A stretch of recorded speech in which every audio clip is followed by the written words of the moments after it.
கூடிய மான்சா புயல் தற்பொழுது சென்னைக்கு நெருக்கமான ஒரு 400 கிலோமீட்டர் என்ற தொலைவிற்கு வந்திருப்பதாக வானிலை ஆய்வு மையத்துடைய அறிவிப்பில் சொல்லப்பட்டிருக்கிறது. இதற்கு முன்னதாக அந்த புயலுடைய நகர்வு வடக்கு வடமேற்கு திசையில் இருந்த சூழல்ல தற்பொழுதும் அதே திசையில் நகர்வதாகவும் கடந்த 6 மணி நேரத்தில் மணிக்கு 13 கிலோமீட்டர் வேகத்தில் நகர்ந்திருப்பதாகவும் வானிலை ஆய்வு மையம் தெரிவித்திருக்கிறாங்க.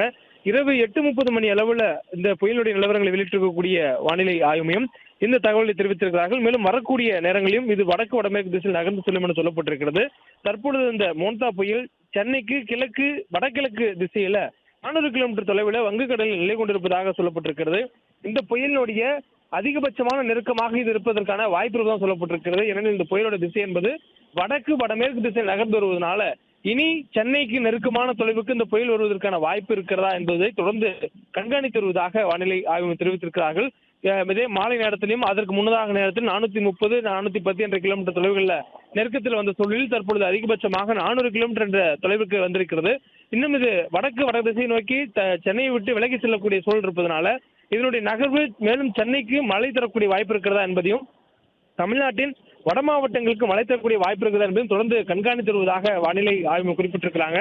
இந்த சூழல்ல தான் சென்னைக்கு பல்வேறு இடங்கள்ல இரவு நேரங்களில் மழை பொழியக்கூடிய வாய்ப்பு இருப்பதாக சொல்லப்பட்டிருக்கிறது. அதிலும் குறிப்பாக செங்கல்பட்டு, சென்னை, கடலூர், காஞ்சிபுரம், ராணிப்பேட்டை, திருவள்ளூர், திருவண்ணாமலை, வேலூர், விழுப்புரம் ஆகிய மாவட்டங்களில் மிதமான அளவில் மழை தொடர்ந்து பெய்யக்கூடிய வாய்ப்பு இரவு 1 மணி வரையிலும் நீடிப்பதாக வானிலை ஆய்வு தெரிவித்திருக்கிறார்கள். அதன் பிறகு இந்த புயலுடைய நகர்வுக்கு ஏற்ப மழைக்கான வாய்ப்புகள் மாறுபடக்கூடும் என்பதனால் தொடர்ந்து கண்காணித்து வருவதாகவும் அடுத்த முன்னறிவிப்பு மழை பெய்யக்கூடிய அளவு எவ்வளவு நேரத்துக்கு பெய்யும் என்ற அடுத்த முன்னறிவிப்பு நள்ளிரவு 1 மணி அளவில் கொடுக்கப்படும் எனவும் வானிலை ஆய்வும் தெரிவித்திருக்கிறார்கள்.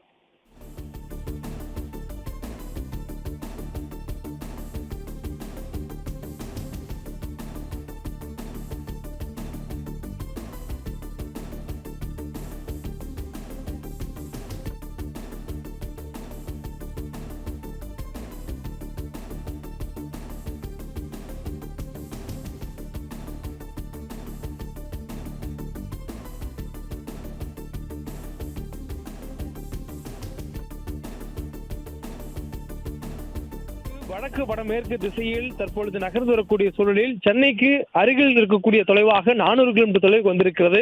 இதற்கு முன்னதாக இந்த புயலுடைய தொலைவுகள் என்பது சென்னையை நோக்கி வந்த வண்ணம் இருந்த நிலையில தற்பொழுது புயல் சென்னையை விட்டு விலகி செல்லக்கூடிய நிலைக்கு எட்டியிருப்பதாகவும் சொல்லப்படுகிறது. இதன் காரணமாக தமிழ்நாட்டிற்கு மழைக்கான வாய்ப்பு வட மாவட்டங்களில் நீடிப்பதற்கான சாத்தியக்கூறுகள் இருப்பதாகவும் கடந்த 6 மணி நேரத்தில் அதாவது இரவு 8:30 மணி நிலவரப்படி கடந்த 6 மணி நேரத்தில் மணிக்கு 13 கிலோமீட்டர் தொலைவில் நகர்ந்து சென்னைக்கு கிழக்கு வடகிழக்கு திசையில் 400 கிலோமீட்டர் தொலைவில் இந்த புயல் தற்பொழுது நிலை கொண்டிருப்பதாக சொல்லப்பட்டிருக்கிறது.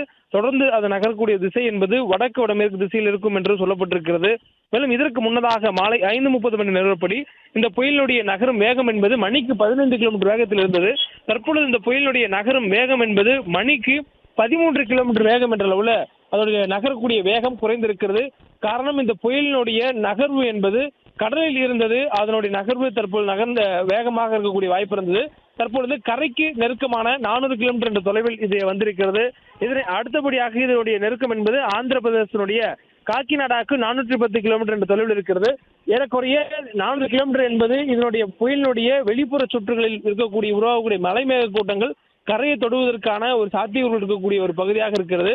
இந்த சூழல்ல புயலினுடைய நகரும் வேகம் குறைவதற்கு காரணம் அதனுடைய திசை மாறுபடக்கூடியதுதான். ஏனெனில் இதுவரையிலும் அது கடந்து வந்த திசை என்பது முதலாக அது மேற்கு திசையில் நகர்ந்து வந்தது. அதாவது காற்றல் தாழ்வு மண்டலத்தாம வலுப்பெறதுக்கு முன்பதாக அதற்கு பிறகு காற்றல் தாழ்வு மண்டலமாக வலுப்பெற்றதுக்கு பிறகு மேற்கு வடமேற்கு திசை நகர்ந்து வந்தது.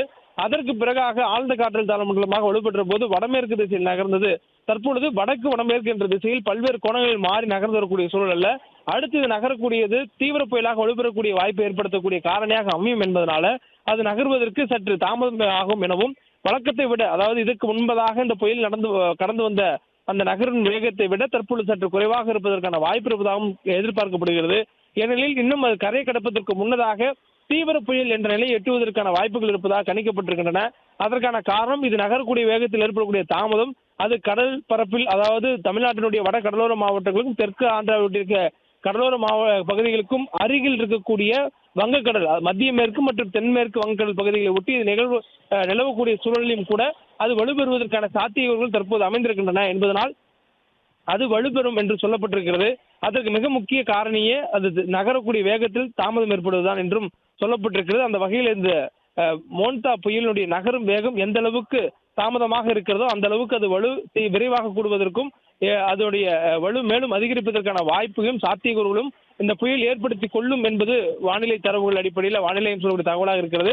தொடர்ந்து இந்த புயலுடைய நகர்வுகள் கண்காணிக்கப்பட்டிருக்கக்கூடிய சூழல்ல தமிழ்நாட்டிற்கு இதனால் பாதிப்பு என்பது நேரடியாக ஏதும் இல்லாத சூழலிலும் மழைக்கான வாய்ப்புகள் இருக்கிறதாக வானிலை ஆய்வு தெரிவித்திருக்கிறார்கள். அதிலும் பிளே ஸ்டோர் மற்றும் ஆப் ஸ்டோரில் இருந்து பாலிமர் செயலியை QR கோடு மூலம் பதிவிறக்கம் செய்யுங்கள். செய்திகளை உடனுக்குடன் பெறுங்கள்.